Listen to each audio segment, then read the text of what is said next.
Meu nome é Pamela Silva Souza, meu corpo tem 29 anos e eu sou de Santo André.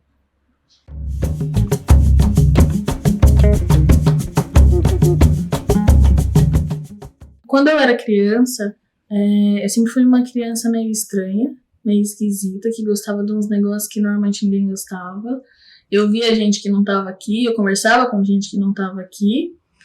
E a minha família ela acabou migrando de crença, que não admitia mais um contato espiritual tão intenso. E eu acabei indo com eles, né? Não tenho muita memória de benzimento na minha família quando criança. Não tenho muita memória de ser benzida, até porque a prática espiritual que o meu núcleo familiar escolheu não admitiam essas práticas. Mas eu acredito que a minha bisavó, ela devia me benzer escondidinha, assim.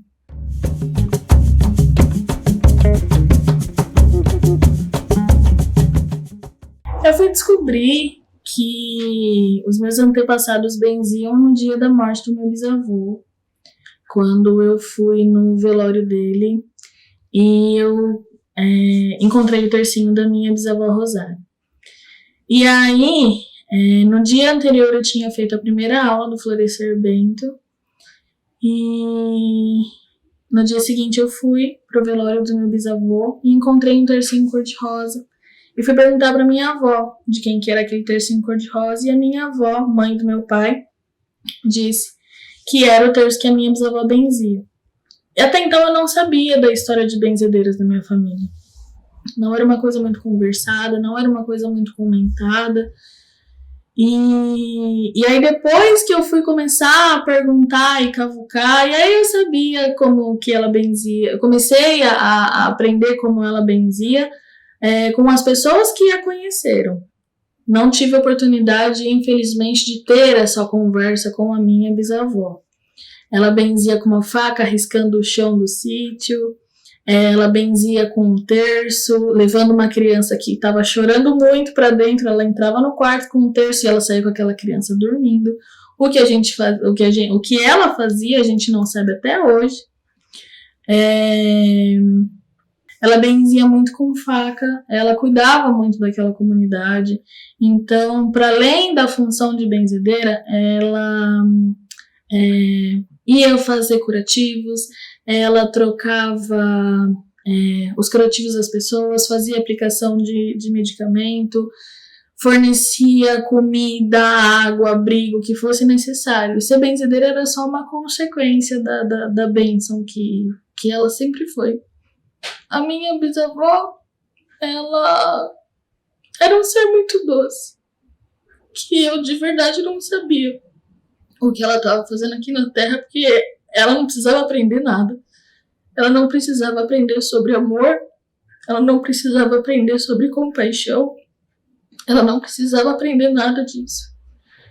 E ela era conhecida por resolver os seus problemas sem abrir a boca. E eu tenho memória, eu fui uma criança briguenta. E eu tenho uma memória onde eu sentava na frente dela, contava um apelido que tinham dado para mim na escola. E a minha memória seguinte é eu deitada no colo dela e o peso da mão dela na minha cabeça. Então, a minha última memória que eu tenho com a minha bisavó é a gente colhendo figo. E foi quando ela me fez uma pergunta, que eu acho que foi a última pergunta que ela me fez, que era se eu sabia o que era amor. E eu tenho uma visão muito clara dela. Ela com um vestidinho, com uns botões muito grandes, sempre usava um lencinho na cabeça. Já muito velha, quando eu conheci ela já era velha. E ela perguntou pra mim se eu sabia o que era amor. E eu tinha 9 anos de idade. E eu falei, não, vó, não sei. E ela falou, amor é um dom. É um dom que você enxerga o que é invisível pro outro. Você só ama alguém porque você tem a capacidade de enxergar uma coisa invisível no outro, que ninguém mais vê. Por isso que você ama. E aí foi quando ela falava sobre a minha espiritualidade, a minha noção de espiritualidade, os seres espirituais, anjo da guarda, ela era muito católica, me nutrirem, mas que me sustentar era a função da minha ancestralidade. É daí que vem o lema do Florescer. A minha espiritualidade me nutre, mas é a minha ancestralidade que me sustenta. E o meu nascimento na minha família foi anunciado na igreja. Foram lá numa igreja, não sei qual é a igreja, e o pastor falou que dentro de 40 dias teria uma bênção na família. O meu bisavô Lourenço, ele marcou o dia 14 de dezembro na folhinha dele, e foi o dia que eu nasci. E na minha família, tanto materna quanto paterna, fui eu quem abria a geração. Eu sou a mais velha de ambos os lados. Então eu fui muito mimada. Eu fui a primeira bisneta e tinha um xodó muito grande. E quando eu fui no velório do meu bisavô, a minha bisavó ela já tinha morrido fazia 13 anos antes. Eu encontrei um tercinho dela, encontrei uma foto dela e eu falo que eu encontrei ela de novo. Porque o benzimento me trouxe a possibilidade de reencontrá-la de outras formas. No dia que ela morreu, eu tive um sonho com ela, onde ela estava deitada num quarto branco, e eu queria pular na cama com ela, e ela falava, não vem aqui não vem aqui não. Um dia você vai vir pra cá, mas vai demorar muito, muito tempo. A avó só quer te pedir pra você não ir ver a avó. E eu acordei e perguntei pra minha avó, filha dela, como ela tava. E aí naquele dia ela tinha tido uma queda de pressão muito brusca e entrou em coma. Naquela madrugada que eu sonhei com ela. E aí eu tinha entendido que ela não queria que eu fosse vê-la no velório. E aí ninguém entendeu por que eu não quis ir no velório. E eu falava, não posso ir no velório. A avó Rosário falou que não quer que eu vá ver ela. E acharam que era loucura da minha cabeça, que era coisa de criança. E naquele dia eu não fui. E por muito tempo eu não consegui chorar a morte dela. Porque eu nunca senti a falta dela, porque eu entendi só depois de grande que ela nunca foi embora. O corpo dela morreu, mas ela nunca foi embora.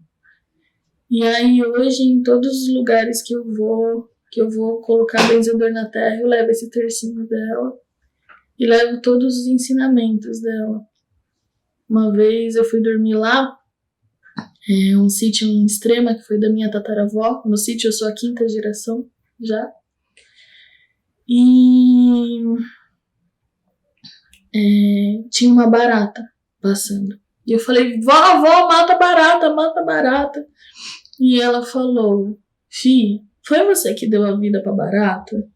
Aí eu falei, não, vó. Quem foi que deu a vida pra barata? Aí ela falava, foi Deus. Eu respondi, foi Deus. Então, só Deus pode tirar a vida da barata. E eu falei, então eu vou dormir no meio de você, porque se a barata for passar, ela passa em cima de você. Então, esses ensinamentos de compaixão, de amorosidade, de não julgamento, da mesma forma como ela me acolhia e acolheu nas minhas tristezas, nas minhas altas tristezas de 9 anos de idade, ela também acolhia qualquer ser humano que chegasse na frente dela, sem falar nada. E aí foi quando eu aprendi com ela a não dimensionar a dor. Porque a dor dói. E essa dor que tá doendo, não tá doendo no meu peito, tá doendo no seu. Eu não posso falar se ela é grande, se ela é pequena, se ela tá doendo, se ela não tá. E ela me ensinou a não precisar falar. Ela me ensinou que o caminho do acolhimento, ele não exige palavra, ele só exige presença. Porque às vezes o que aquele ser humano precisa de uma benzedeira ou de qualquer outro ser humano é uma escuta. Não preciso que você resolva meu problema. Eu não preciso que você chore o meu choro. Eu só preciso que você fique comigo. Porque tem uma frase que é muito famosa, que é: o sofrimento ele só é insuportável quando ninguém cuida. E a minha bisavó, ela cuidava de todos os níveis de sofrimento. Desde uma bicheira num bicho, desde um bebê com cólica que não dorme há 3 dias, desde um divórcio, desde uma fome. E assim ela foi fazendo a diferença naquele mundo dela. E aí eu entendi que para fazer a diferença no mundo, você perde muito tempo tentando mudar o planeta Terra. Entendi que fazer a diferença no mundo significa você se entender como mundo. E entender cada ser humano na sua frente como um mundo ambulante. E aí então você toca esse ser humano com muito amor. A minha bisavó, ela tinha olhos de doçura. Ela tinha olhos de doçura, olhos de compaixão.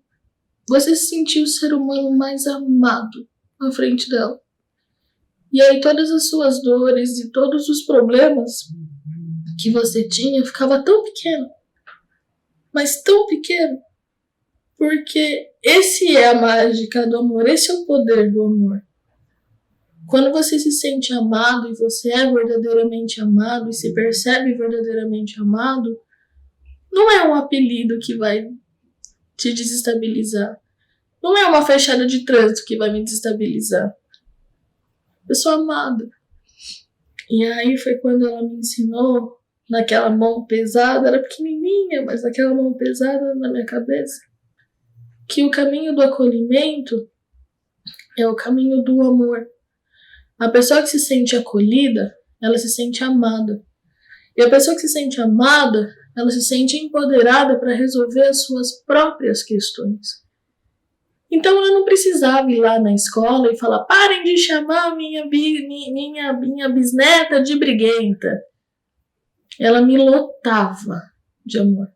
De um amor tão grande, mas tão grande, que quando alguém na escola me chamava, sua briguenta, aquilo era tão pequeno, porque eu era tão amada.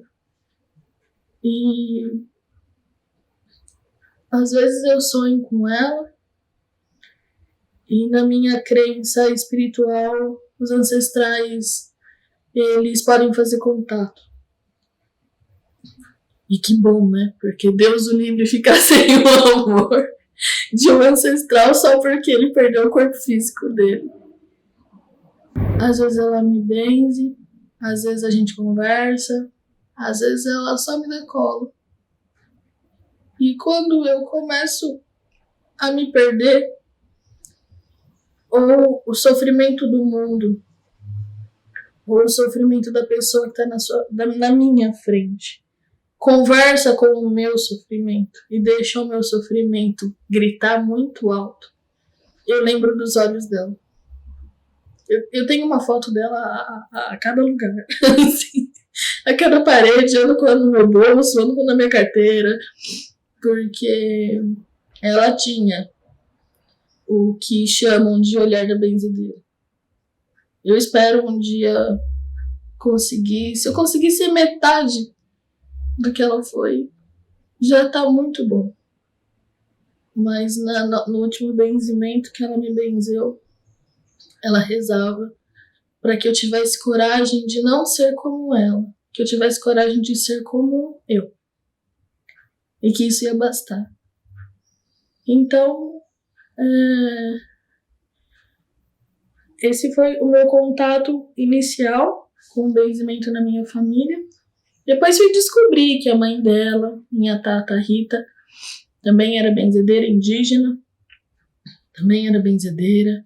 A minha avó, mãe da minha mãe, ela é benzedeira, e uma vez benzedeira, sempre benzedeira. Ela faz parte de uma crença religiosa hoje que não admite o benzimento, mas isso não a faz menos benzedeira, apesar dela não atuar. A minha bisavó, mãe da minha avó, Mariquinha, também era benzedeira. E aí foi quando eu comecei a descobrir o meu passado familiar, que hoje eu me entendo como benzedeira, hoje eu sou uma benzedeira, apesar de não cumprir o arquétipo, não tem nada que eu possa fazer a respeito disso, não consigo envelhecer rapidinho. Mas eu sou neta eu sou bisneta, eu sou tataraneta e devo ser trisneta, quadraneta, porque a minha tata aprendeu com alguém.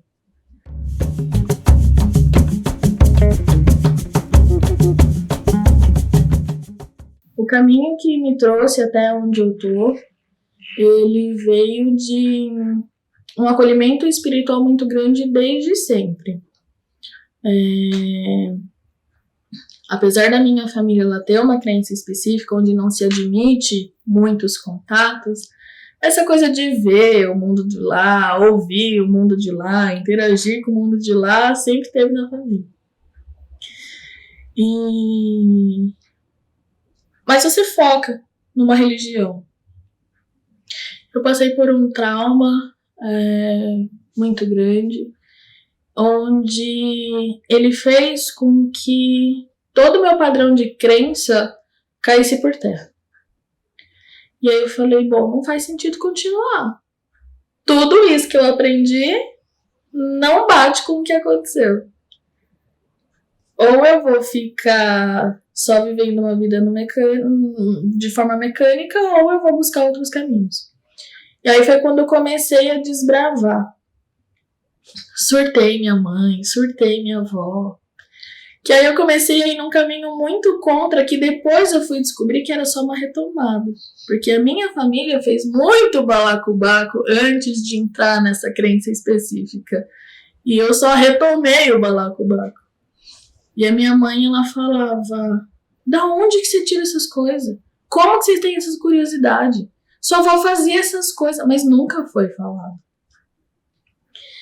E aí então foi quando eu fui pro xamanismo, fui pra bruxaria, fui pra fraternidade branca, pro hinduísmo, pro budismo, fui pra Seixinoye, fui pra Umbanda, fui um pouquinho só pro candomblé e comecei a perceber que é tudo a mesma coisa com um nome diferente. Comecei a perceber que são nomes diferentes para os mesmos caminhos. Então não importa o caminho que você tome, o resultado vai ser sempre igual. E aí foi quando eu me questionei e pensei, posso ficar numa religião só? Posso ficar em várias? Porque eu gostei tanto daquele detalhe, eu gostei tanto desse incenso no budismo, mas eu gostei tanto do terço na católica, mas eu gostei tanto da guia na Umbanda, eu não posso fazer o meu cantinho? E aí foi quando eu comecei a pegar esses elementos que me faziam bem e colocar dentro da minha vida, colocar dentro da minha vivência. Então peguei a forma como o budismo lida com os ancestrais, peguei a forma da devoção, de como você reza numa igreja católica, e comecei a entender o que o vô Antônio, que é o meu mentor, ele sempre fala. Ele fala pra mim, você não é seu corpo, você não é sua mente, você não é o que você pensa, você não é o que você sente. Você é uma consciência que observa tudo isso. O problema é que você se identifica demais, mas você só observa tudo isso. E aí foi quando eu comecei a entender que eu não era o meu corpo. Eu não sou a minha mão, eu não sou o meu braço, eu não sou a minha cabeça, eu não sou o meu coração, eu não sou o meu cérebro, eu não sou a minha perna. Eu moro nisso aqui. E se eu moro nisso aqui, eu sou uma consciência que observa, eu comecei a entender que eu não tinha uma alma, que eu era uma alma. E aí foi quando eu li uma frase que eu não sei de quem é, que fala... Essa frase, ela diz, você é um ser espiritual passando por uma experiência terrena. E aí foi a hora que fez o clique. Porque as religiões humanas, elas foram criadas por humanos. No planeta Terra, aqui, a gente foi fazendo composições e foi se criando regrinhas, ritos, para poder te religar. E te religar a quê? E aí, quando eu entendi que eu era um ser espiritual, uma consciência que mora no corpo físico, eu comecei a entender que não existe religião certa, não existe religião errada, desde que o objetivo seja o amor ao próximo. E assustei muita gente.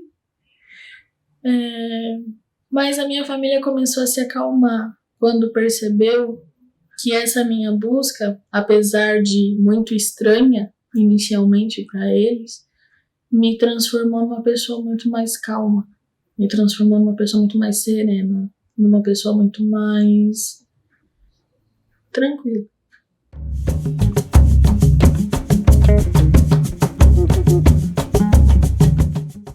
A Pamela no ensino médio, ela era extremamente CDF, extremamente inteligente, só notas assim, 8, 9, 10. Foi uma menina muito esforçada, trabalhava em 2 estágios e não tinha muito tempo para cuidar da minha espiritualidade naquele momento. De fato, naquele momento eu entrei numa vida muito mecânica. Então, acordar, ir para a escola, ir para o estágio, almoçar, jantar e repetir isso várias vezes e várias vezes. Então, nesse momento, a minha única manifestação espiritual era um contato com Deus, nas minhas orações todos os dias, onde eu sempre tive uma relação com Deus que causava estranheza na minha avó. A minha avó tem uma fé enorme e ela tem um respeito com Deus muito grande. Mas o meu respeito com ele é diferente. Eu o respeito, mas eu o chamo de grandão. Porque pra mim Deus é meu amigo. Não vou sair falando palavrão com ele, falando como se fosse um brother. Mas ele é meu brother. E era o pico da minha manifestação espiritual, assim, eram as minhas conversas com ele. O benzimento ele foi surgir na minha vida depois, quando eu tinha por volta de 19, 20 anos de idade, que foi uma sequência. Eu passei por esse trauma, comecei a buscar outras questões espirituais, entrei numa casa espiritual onde havia um desenvolvimento de sensibilidades e mediunidades, e um dia um sacerdote de lá disse que teria uma vivência sobre benzimento, me deu um ciricutico, e eu cancelei tudo que eu tinha e fui, porque eu precisava estar ali. E aí só depois que eu efetivamente comecei a procurar os meus ancestrais, e aí eu vi que eu era uma benzedeira, que é o que a maioria dos meus alunos são hoje. Benzedores de tradição interrompida. Onde o benzimento, em algum momento, ele se perdeu na família. Os meus pais não são benzedores, nenhum dos dois. E nos avós, só a minha avó materna, minha avó paterna não é. E nenhum dos meus avós eram. E então, o benzimento ele para em algum momento da minha ancestralidade, no caso com a minha bisavó, com as minhas bisavós, começa a ficar um pouquinho mais fraquinho na geração dos meus avós, porque tem a bisa que benze, então não precisa.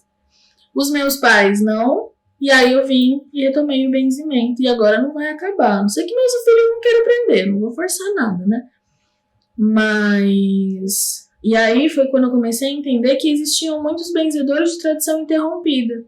E que eu comecei como uma benzedeira de tradição interrompida. E não tive o privilégio de conseguir aprender a benzer com a minha bisavó. Então eu precisei de outras pessoas, de outros auxílios e consegui. Porque quando meu bem, o caminho ele só se apresenta. E aí só quando acontece, tem esse padrão de crença na minha família, acontece o trauma, começam as minhas buscas, aí eu começo a me deparar com outros caminhos, e dentro desse caminho o benzimento. E dentro desse encontro com o benzimento, a retomada com a minha ancestralidade. E aí foi quando realmente me dediquei a viver essa vida que para mim faz mais sentido. E hoje eu dedico a colocar benzedor na terra. Então, desde quando criança até por volta dos meus 19 anos de idade, a prática do benzimento ela não estava inserida na minha vida. O benzimento ele entra na minha vida a partir dos 19, 20 anos, a partir de uma busca espiritual que eu tenho. E acabo me debruçando sobre o benzimento e retomo o meu passado com os meus ancestrais.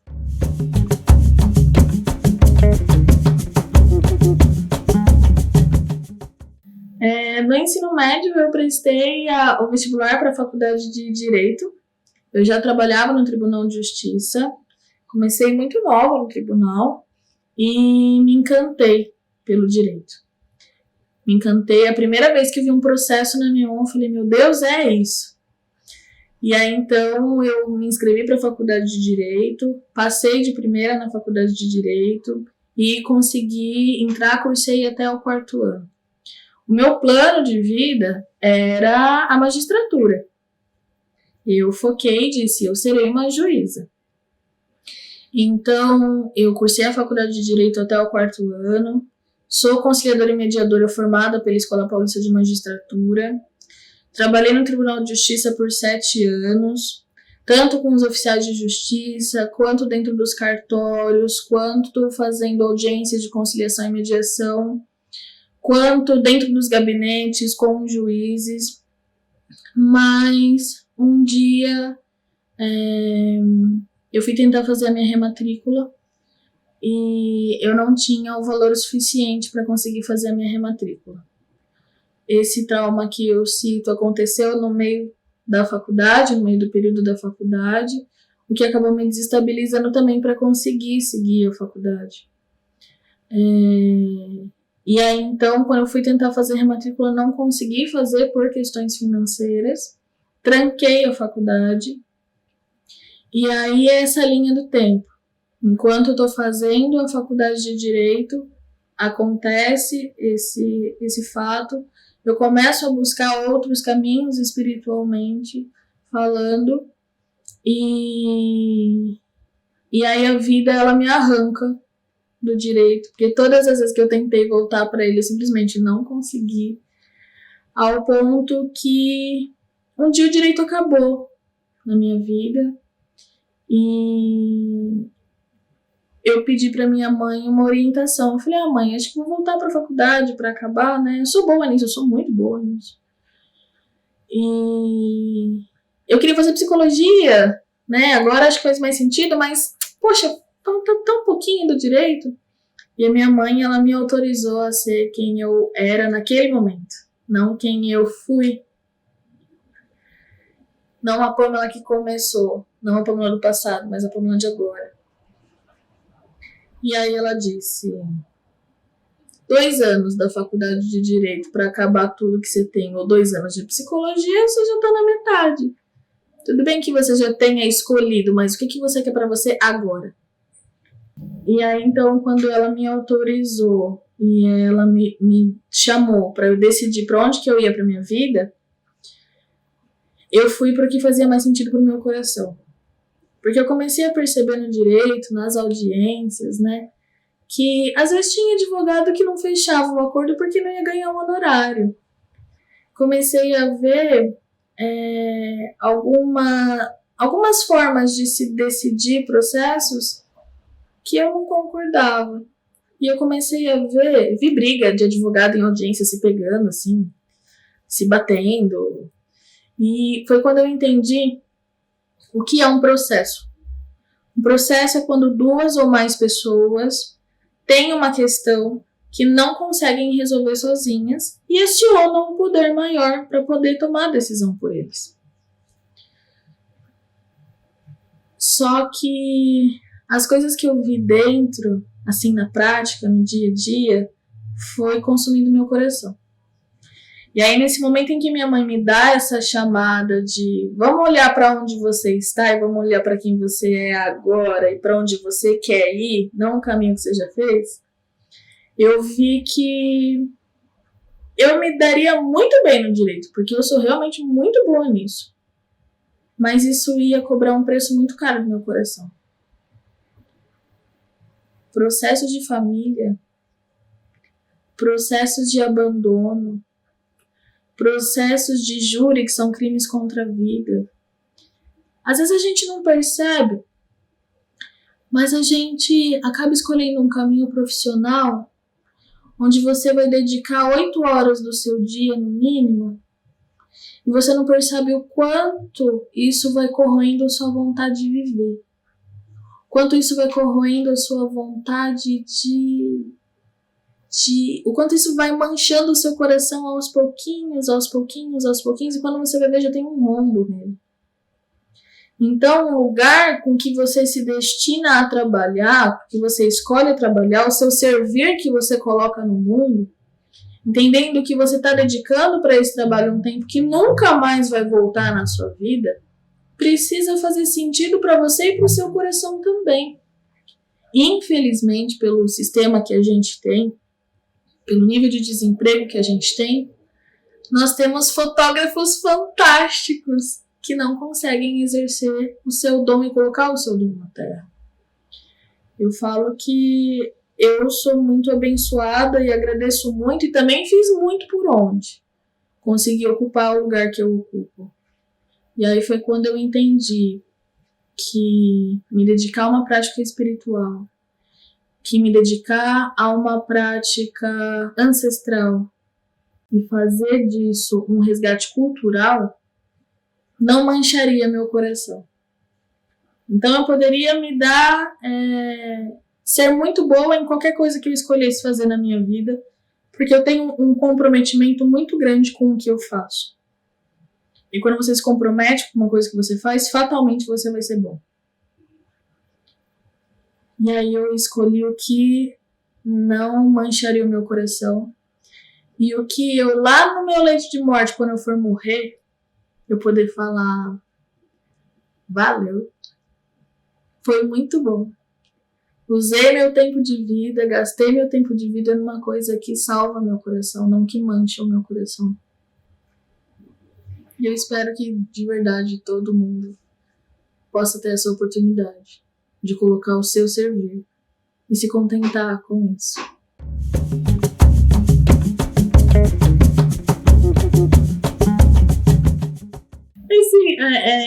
Esse caminho de começar a minha vida espiritual e eu vou criar uma escola de benzimento, nunca aconteceu.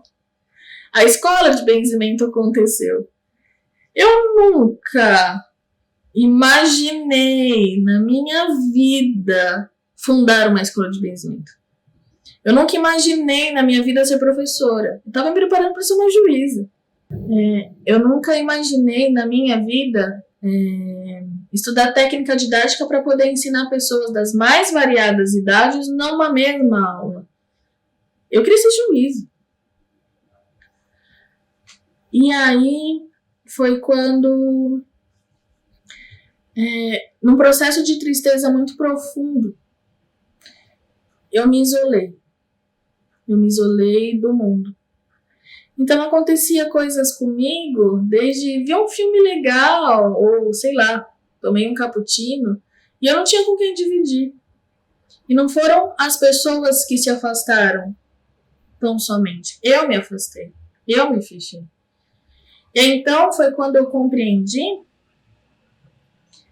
que eu não tinha ninguém de amigo. Sempre tive muita família, sempre tive muito apoio, mas de amigo, esse amigo legal, e falando, nossa, cara, tomei um cappuccino, vamos assistir um filme, escuta esse álbum. Não tinha pra quem compartilhar essas coisas. Na época era eu e meu ex-companheiro, que foi muito importante, muito amigo, mas tem coisa que você conta pro companheiro, tem coisa que você conta pra amiga, tem coisa que você conta pro psicólogo, tem coisa que você conta pra benzedeira, tem coisa que você conta pra família, pro pai, pra mãe. E eu não tinha essa coisa de ter alguém para compartilhar essas amenidades da vida. E aí então eu entrei num grupo do Facebook que existe até hoje, que se chama Eu Aceito, Eu Ofereço São Paulo, que é um grupo onde mulheres oferecem e aceitam coisas sem a questão financeira. Tinha até caçada de Pokémon, aceito uma caçada de Pokémon, ofereço uma massagem. E aí eu fiz uma postagem que tá lá até hoje, que é ofereço ensinar benzimento, porque era a prática mais fresca que eu tinha na minha cabeça. E aceito novas amizades. Então eu fiz essa postagem de oferecer e ensinar o benzimento, porque era uma prática que eu tinha muito fresca na minha cabeça. E na minha opinião, eu não tinha mais nada de bom para oferecer além disso. E eu tinha muita coisa para oferecer, só não sabia. A tristeza às vezes ela te cega.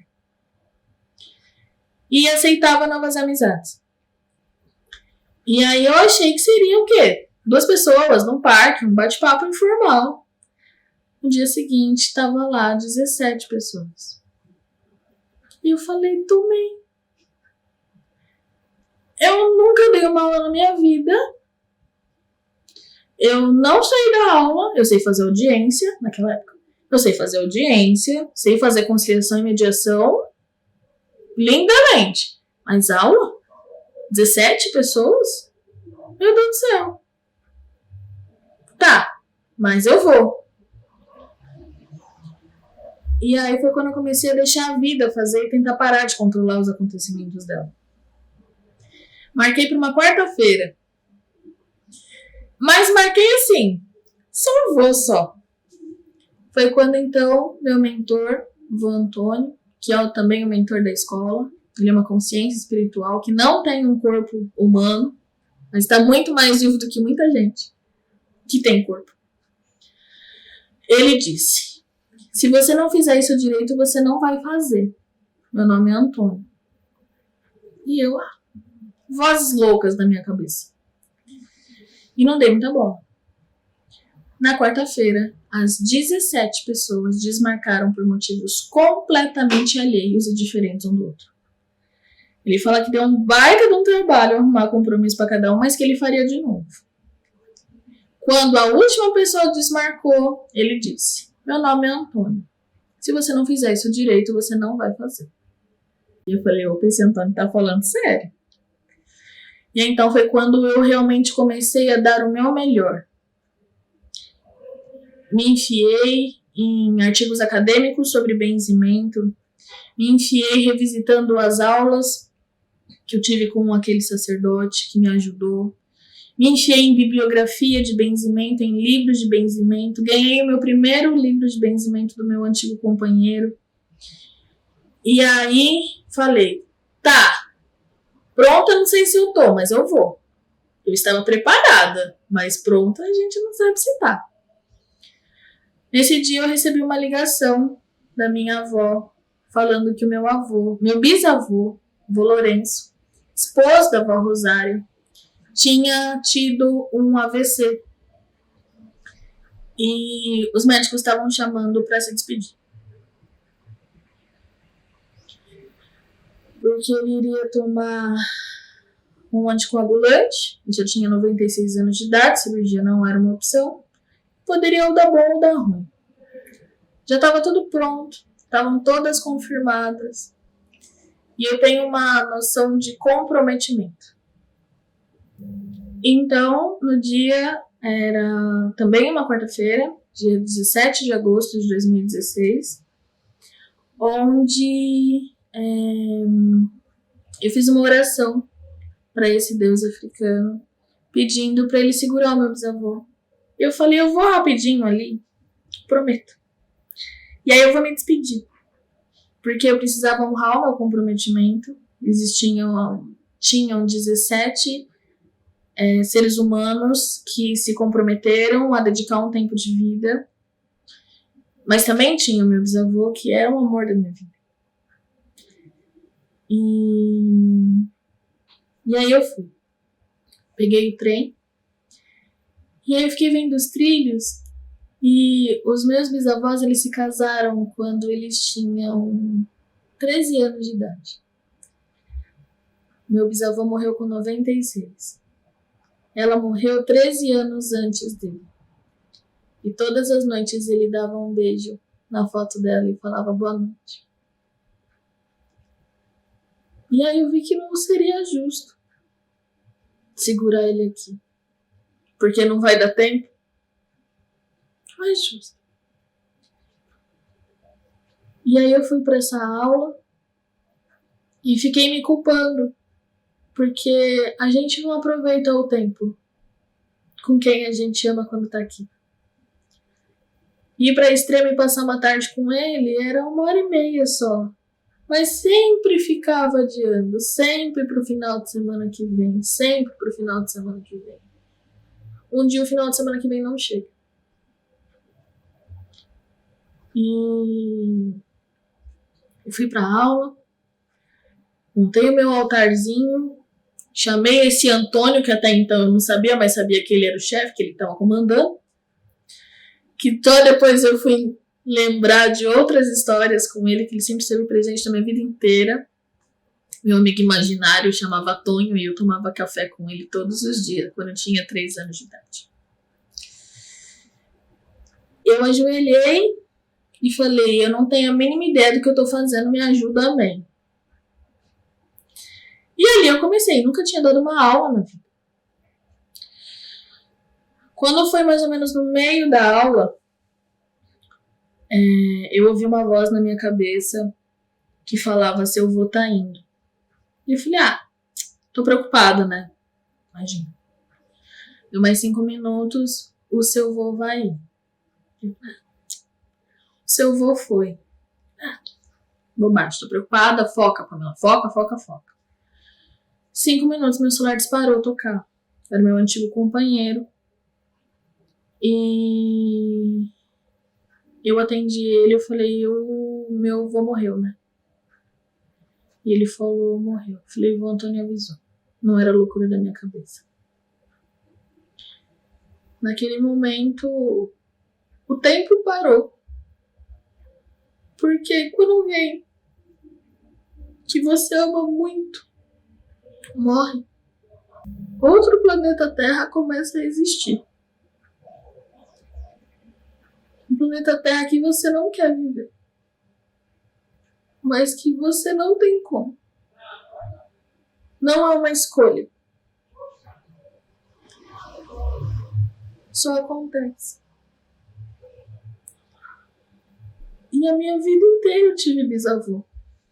Porque quando eu nasci, ele já existia. Como que eu ia fazer para viver uma vida sem alguém que eu conheci desde sempre? E que também me ensinou muito sobre amor. Como que eu ia bancar tudo que ele me ensinou sobre amor sem os olhos dele me reafirmando isso? O meu bisavô precisava avisar ele quando eu ia pra lá, porque era perigoso ele ter um treco. E aí ele era bem magrinho, tinha os braços duros e cheirava fogão a lenha. Que ele ficava o dia inteiro naquele fogão. E aí ficava cheirando as lenhas queimadas. E ele era banguela. E aí, quando ele me beijava, ele deixava minha cara toda babada. E aí, quando ele me via, ele me beijava, me chamava de Pami, minha Pami, e chorava. E aí foi quando eu não entendia o que ele via em mim que causava essa emoção nele. Eu ainda não vejo o que ele via em mim, mas eu sei que existe porque ele viu. Porque como a minha bisavó morreu primeiro, ficou a frase dela na minha cabeça, sobre o amor ser um dom que você enxerga o que é invisível aos olhos de todos. E só você enxerga, por isso você ama. E ele ficava daquele jeito porque ele me amava. E eu falava, nossa, o que tem em mim que ele me ama tanto? Por que uma pessoa que me olha chora? Por que eu preciso avisar que eu vou? Porque se pode ter um treco. O que tem em mim? Eu ficava questionando o que tinha em mim. Eu não sei ainda o que ele via. Mas eu sei que existe. E aí, então, eu nunca fui uma bisneta sem bisavô vivo. E aí eu não sabia como era viver sem um bisavô vivo. Não sabia como era uma terra sem ele. E eu protelava minhas idas, era tão perto. Mas a gente só vai colocando pra frente. E o próximo fim de semana eu vou. próximo feriado eu vou. Mas um dia esse próximo feriado, esse próximo final de semana não chega. E não chega e não vai chegar nunca. E aí, todas as pessoas que estavam lá me acolheram. São todas pessoas muito especiais, que eu conhecia já todas. A gente parou a aula e elas perguntaram pra mim se eu queria parar e ir pro velório. E naquele momento ficou um silêncio na minha cabeça. O que é muito estranho, porque a minha cabeça é muito barulhenta. Mas naquele momento não passava nada na minha cabeça. O mundo se abriu, o espaço se abriu, uma terra nova se apresentou, onde o meu bisavô, que babava a minha cara inteira enquanto cheirava fogão a lenha, me chamava de Pame, minha Pame. Esse ser humano não pisava mais na terra, ele não respirava mais. E aí ninguém me pressionou. Todo mundo deixou eu tomar a minha decisão. Nem o vô Antônio, nem a minha família, nem as pessoas que estavam lá, ninguém me pressionou. E aí quando a gente usa o livre-arbítrio. E aí eu me lembrei de que o meu bisavô, ele acabava tudo que ele começava. Quando ele ia carpir, ele carpia aquele sítio com 96 anos de idade, com aquela roçadeira. Era uma roçadeira de mochilinha que ele colocava na frente e ia roçando. Ele acabava. Quando ele ia cuidar do galinheiro, ele acabava até a última galinha. E aí eu falei, eu vou honrar a memória dele acabando o que eu comecei. Porque nada do que eu fizer vai trazer o meu bisavô de volta. Eu escolhi continuar. A gente continuou e no final a gente acendeu uma vela verde, que é a vela da vida do meu bisavô. E o vô Antônio fala que o florescer nasceu neste momento, dessa decisão. E aí então eu tava seguindo a minha vida fiz um encontro, retomei amigas. Agora eu tenho para quem contar as minhas coisas. E, enfim, vamos voltar pro direito. E aí a minha amiga, Fernanda Griso, ela falou, Pam, por que você não vai de novo? Por que você não faz mais uma turma? Você mandou bem. Eu falei, ai, Fê, você acha? Imagina, não. E aí a minha amiga Fernanda Griso falou, vai mais uma. Eu falei, imagina, Fê, volta pro direito aqui, ó, conselheira mediadora, foco na magistratura. Imagina, eu não sou professora, eu não sou uma professora. E aí ela falou, não, vai, você acha mesmo? Eu falei, acho. Daí a importância de você ter pessoas na sua vida que realmente te enxergam e que te amam verdadeiramente. E que às vezes enxergam um potencial que você não enxerga em você, mas te incentiva. Quando você escolhe bem essas pessoas, a vida ela pode dar altos e baixos, mas chegar nos altos e baixos com uma companhia boa faz toda a diferença. E naquele momento a Fê, ela descobriu uma Pâmela que eu não estava vendo, através do dom dela de ver o invisível dela. E aí eu fiz a segunda turma. E aí eu fiz a terceira, a quarta, a quinta, a sexta, a sétima, e todos os finais de semana, desde agosto de 2016 até agora, já foram 178 turmas e mais de 2.100 benzedores em terra, agora em 2023, onde a gente só pausou por causa da pandemia.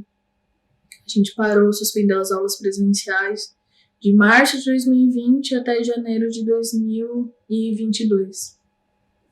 E eu escolhi o Florescer? Não. O Florescer me escolheu. Não houve um momento em que eu decidi criar uma escola.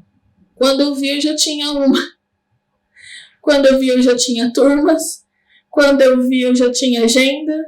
Quando eu vi, eu já tinha prateleiras com cadernos e materiais. Quando eu vi, eu já estava trabalhando para um livro de benzimento que não era editado, mais ser editado. Quando eu vi, eu já estava com essa casa.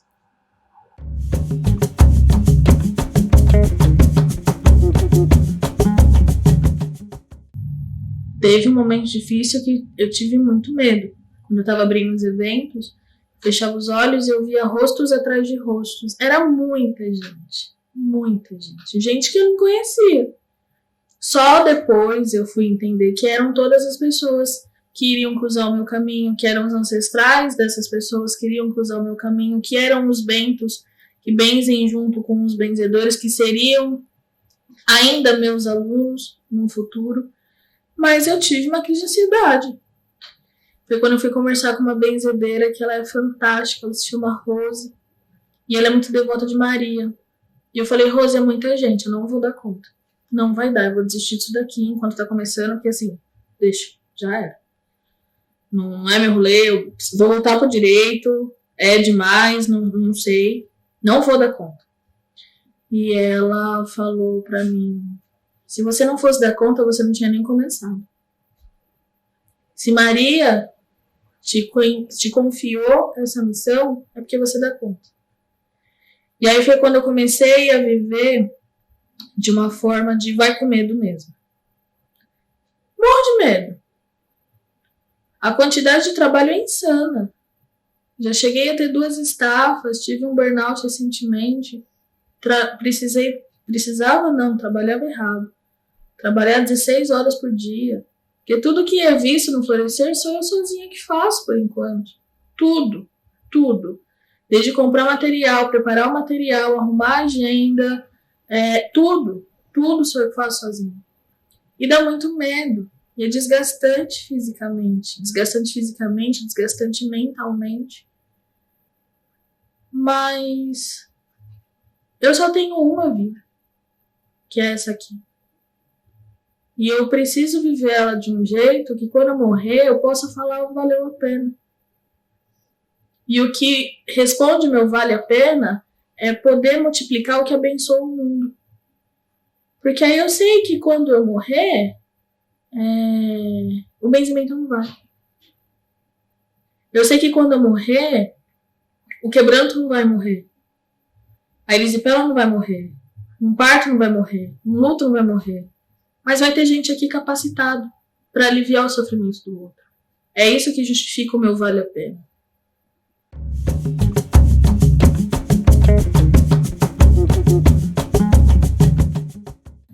Eu já conquistei tanto coração. Eu já conquistei tanto ninho. Já conquistei tanta força. Mas não essa força que a gente acha que é força, coisa brutal. Uma força de sustentação. Eu moro em tanto coração. E tem tanto coração que mora no meu. Eu conquistei tanta memória. Conquistei tanto sorriso.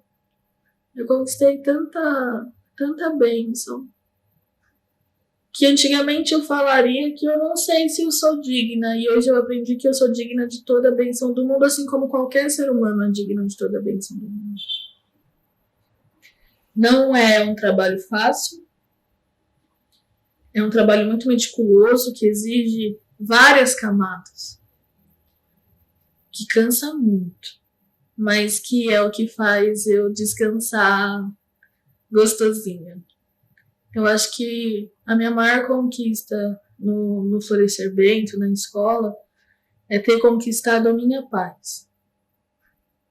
E conquistando a minha paz, eu consegui só auxiliar quem está procurando a própria paz também. O Florescer, ele tirou tudo que eu tinha. Ele tirou a minha faculdade de Direito, ele tirou o meu futuro como juíza, ele tirou meu antigo companheiro, ele tirou toda a minha vida passada antes dele sumir. A escola, ela tirou tudo que eu tinha para trazer tudo que eu sou. Foi um processo muito doloroso, mas que valeu a pena. Então, acho que quando a gente fala em conquista, eu conquistei muito coração. E muitos corações conquistaram o meu.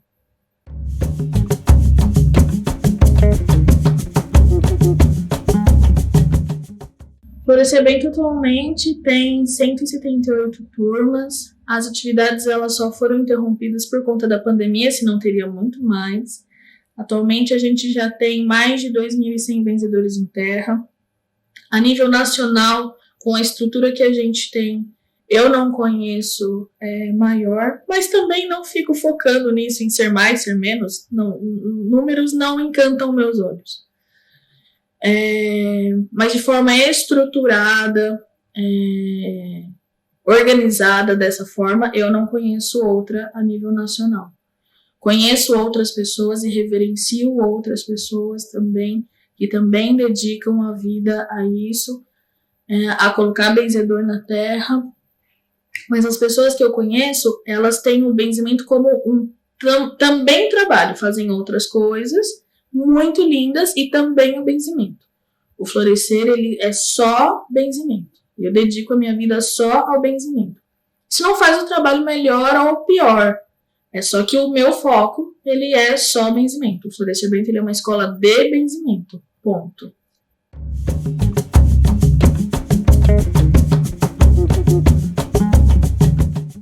Os meus planos futuros é um Brasil onde o benzimento seja reconhecido como que ele é. Como uma cultura popular, que o povo do Brasil inteiro tem o direito a essa bênção e tem o direito a essa informação e esse conhecimento. Eu quero uma benzedeira a cada esquina, como era antigamente. Eu quero pai, eu quero mãe, eu quero bisavó ensinando o benzimento. Eu quero que o meu trabalho seja desnecessário. Eu quero um dia não precisar ver uma escola de benzimento para resgatar um conhecimento ancestral. Eu quero que o benzimento se mantenha sozinho. Quero que tenha política pública que regulamente a função de uma benzedeira e proteja as benzedeiras de intolerância religiosa. Quero que nem tem no município de Rebouças as benzedeiras com agente de saúde pública atendendo no SUS. Não para suprimir ou para tomar a parte médica, de forma alguma, mas para poder ser um acolhimento junto, porque já foi comprovado que um paciente mais feliz reage melhor ao tratamento e à medicação. Eu quero o dia do benzedor no calendário nacional. Eu quero o benzimento considerado patrimônio cultural e material no território nacional inteiro. Para que essa memória não acabe. Eu quero ser desnecessária um dia. Eu falo que eu faço meu trabalho para que um dia não precise mais existir. Meu sonho é que o benzimento se mantenha sozinho. E a cigana que leu minha mão uma vez falou que eu tenho uma vida muito longa. E eu vou fazer isso até o fim da minha vida, com todo o meu foco, com toda a minha saúde, com toda a minha determinação, todo fim de semana colocando o benzedor em terra.